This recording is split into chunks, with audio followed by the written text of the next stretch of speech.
Importanteng proyekto, yung Manila Subway na iyan at maging ito pong North-South Commuter Railway na iyan na naman yung pera po na inilaan originally sa proposed budget, kinaltasan na naman. Nino? Din itong mga komite. Kasi mga kapatid, kung mismo po ang executive, ang gobyerno, nagbabudget na para sa mga importanteng proyekto at yan po ay program, may source ng funding yan, sigurado na pong mapopondohan yan. Kapag huyan kinalikot at inilagay doon sa program, so yung alokasyon doon na program, saan nila ilalagay?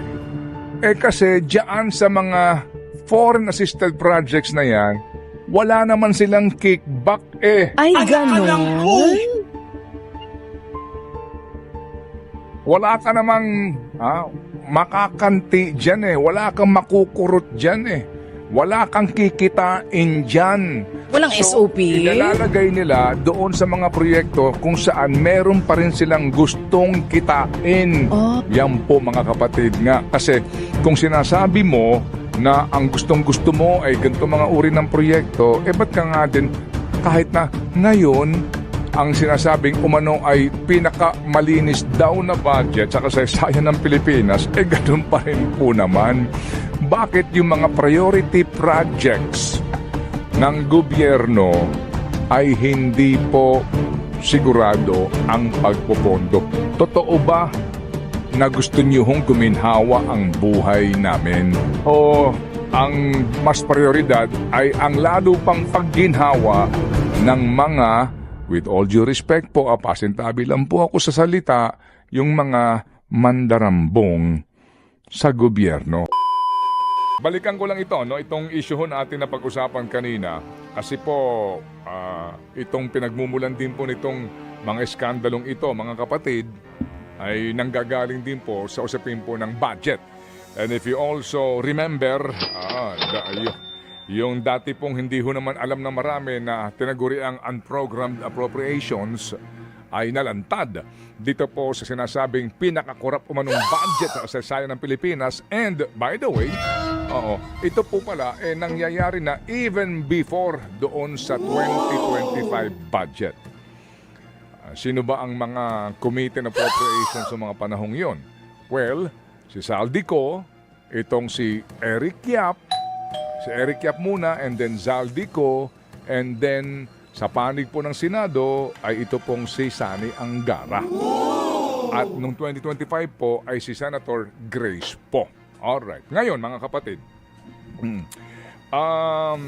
ano ho ba ang implikasyon nito pong ating katanungan dito po kay Secretary Banoy kanina doon nga sa pagtutuloy nitong dalawang proyekto na napaka-importante para po sa ating mga commuters. Higit sa lahat po ito pong napakahalaga na North-South Commuter Railway. North-South. Una, yung pong ating, di ba yung PNR, itong papunta ng Bicol. Ngayon po, may rehabilitation dyan. Separate yon dito po naman din sa, sana nga po, bagamat malabo na ho na tumuloy yan hanggang dito po sa Maynila. Kasi nga meron dyan segment na ang labo ng right of way. Kumbaga, hindi mo na kayang buwagin yung dadaanan po ng Riles dyan. Papunta po dito sa Tutuban. Magmumulan sa Valenzuela.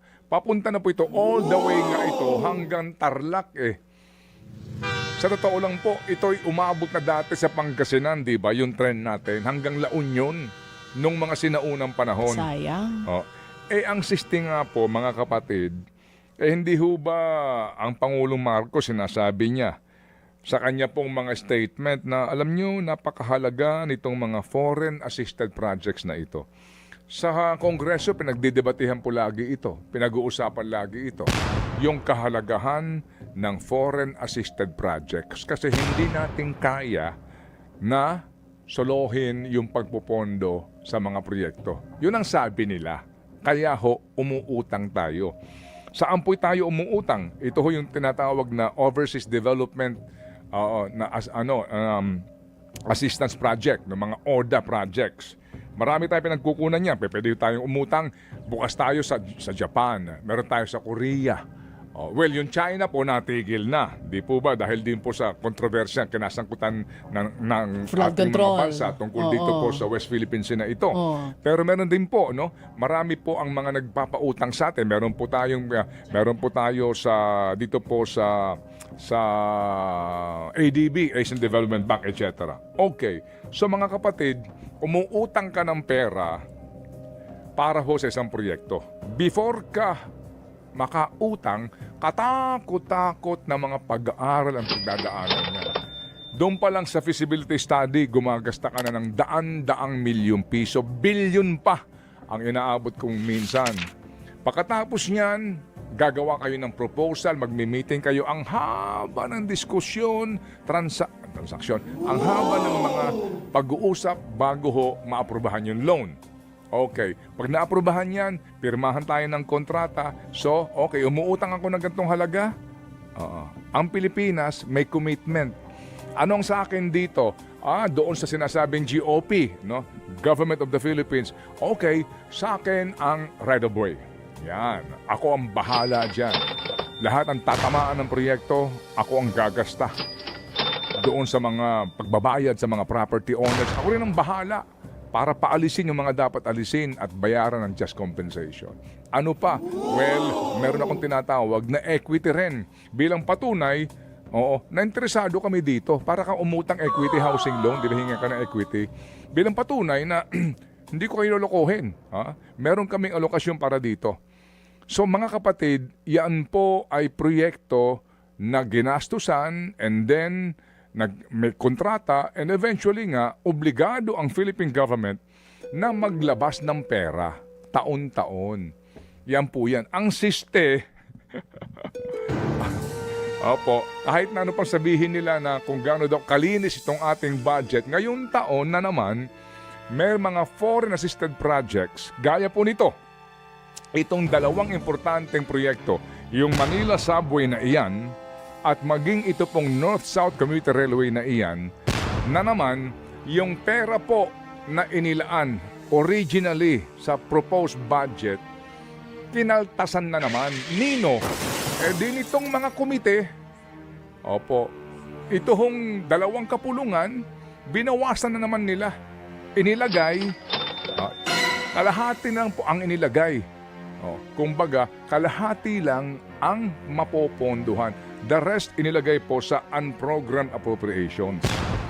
Ano ang effect noon? Sabi nga ni Secretary Banoy, gagawan daw ng paraan. Gagawa ng paraan, hahanapan naman daw ng pondo. Saan Tanong mo nga hahanapin? saan hahanapan ng pondo ng Pangulo?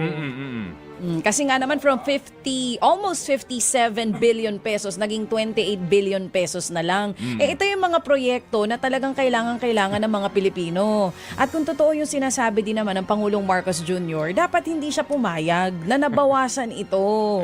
Hindi ba? Kaya nga siya may impeachment eh. Hindi, kaya nga ako nalilito kasi ngayon sa pahayag, parang ang sinasabi ng palasyo, ang gusto ng Pangulo mapaganda yung maging komportable ang experience ng mga commuter. Yun ang sinasabi niya, di ba? Pagkatapos, bakit binawasan? Yung para sa komportableng, di ba, pagsakay sa kapakanan ng mga commuter natin. Paano yun? Ano ba meron dyan? Kasi mga kapatid, kung mismo po ang executive, ang gobyerno, nagbabudget na para sa mga importanteng proyekto, at yan po ay program, may source ng funding yan, sigurado na pong mapopondohan yan. Kapag huyan kinalikot at inilagay doon sa unprogram, so yung alokasyon doon na program, saan nila ilalagay? Ayan na kami. Sa kanilang mga pet projects. Dito na naman po inilagay sa DPWH na naman. Sa kanilang paboritong anak. Yes, opo. Ayan. Kasi, sorry po, hindi naman lahat, pero kasi diyan sa mga foreign assisted projects na yan, wala naman silang kickback Ay, gano'n? Wala ka namang makakanti dyan wala kang makukurot dyan wala kang kikitain dyan. Walang SOP? Ilalagay nila doon sa mga proyekto kung saan meron pa rin silang gustong kitain.